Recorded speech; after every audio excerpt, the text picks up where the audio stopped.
हाल ही में भारत और जापान ने समुद्री सहयोग को एक नई दिशा दी है, जिसमें दोनों देशों ने पोर्ट डिजिटलीकरण, शिप बिल्डिंग और भारतीय नाविकों को रोजगार जैसे क्षेत्रों में साझेदारी को मजबूत करने पर सहमति जताई है। जहां जापान ने भारत के शिपयार्ड और बंदरगाहों में निवेश में रुचि दिखाई है, वहीं आंध्र प्रदेश में इमाबारी शिप बिल्डिंग नाम का एक नया प्रोजेक्ट प्रस्तावित है।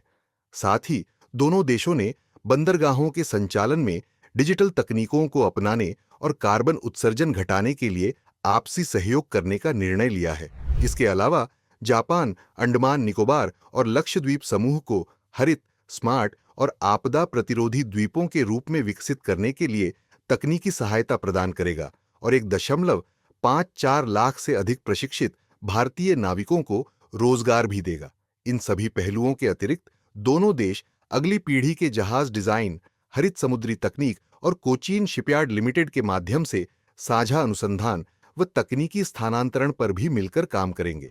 आपको बता दें कि भारत जापान संबंध एक रणनीतिक साझेदारी के रूप में उभरे हैं, जिसमें दोनों देश इंडो पैसिफिक क्षेत्र में स्वतंत्र और खुली समुद्री नीति को बढ़ावा देते हैं। दोनों देश quad, Indo Pacific oceans initiative और सप्लाई चेन रेजिलियंस इनिशिएटिव जैसे बहुपक्षीय मंचों पर मिलकर काम कर रहे हैं। आर्थिक दृष्टि से देखें तो 2022 से 23 में दोनों देशों के बीच द्विपक्षीय व्यापार 21.96 अरब डॉलर रहा और 2027 तक जापान द्वारा 5 ट्रिलियन येन निवेश का लक्ष्य तय किया गया है।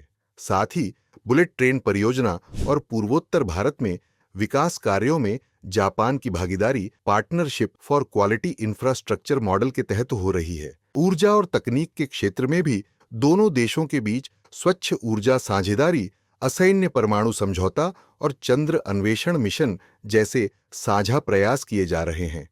इसके अलावा जन से जन संपर्क को बढ़ावा देने के लिए भी तकनीकी प्रशिक्षु और कुशल श्रमिक कार्यक्रमों के तहत भारत जापान को प्रशिक्षित मानव संसाधन भी उपलब्ध करा रहा है।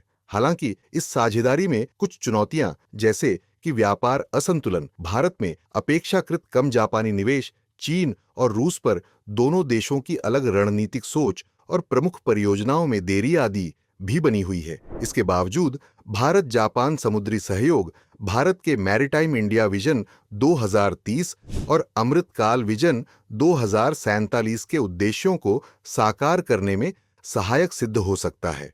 उल्लेखनीय बात यह भी है कि भारत ने जापान को गुजरात के लोथल में विकसित हो रहे राष्ट्रीय समुद्री विरासत संग्रहालय में भागीदारी का प्रस्ताव दिया है। साथ ही इंडिया मैरीटाइम वीक 2025 में शामिल होने का निमंत्रण भी दिया है। दोनों देशों ने क्षेत्रीय समुद्री सुरक्षा, वैश्विक सतत विकास और आपदा प्रतिरोधी अवसंरचना को बढ़ावा देने की प्रतिबद्धता दोहराई है, जिससे यह साझेदारी रणनीतिक, आर्थिक और पर्यावरणीय लक्ष्यों की दिशा में एक आदर्श मॉडल बन सकती है।